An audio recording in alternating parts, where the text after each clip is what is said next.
Kumbe mkali wao Tango Boy, Tango Bwize. Kabisa hiyo. Tano mzee. Tano muhimu sana. Tano zingine mzee. Tano za mwisho mzee.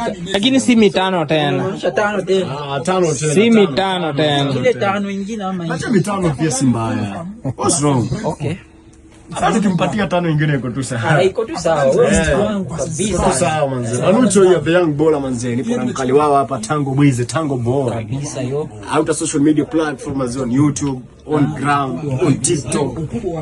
Tango Boy mwenyewe. Ndio pale mwanangu. Piga kijana support wewe. Kabisa yani. Ile inafaa yani. Akiomoka atakuja anichukua mimi na Bushmeat hapa kidogo. Kabisa na wengine si mafans kadhaa. Niwapeleke Diani. Dudes pale. Tuonyeshe long buildings. Niwashikishe ngani. Long ama tall buildings? Tall. Kwa nini kwa tall? Na kwani tukisema long iko na shida gani? Sababu mtu hawezi kuwa long. No, I'm talking about buildings. Yeah, we are the same as buildings. So it's long buildings. So Bushmeat pia. Tall buildings. Tall people, you know? Hey. It's just the same thing. Sasa watu si long people. No. That's hiyo ni kuharibu. Hiyo ni kuharibu kizungu bana. Okay. Safi sana manzee. Kwa kawaida manzee tushamaliza hiyo.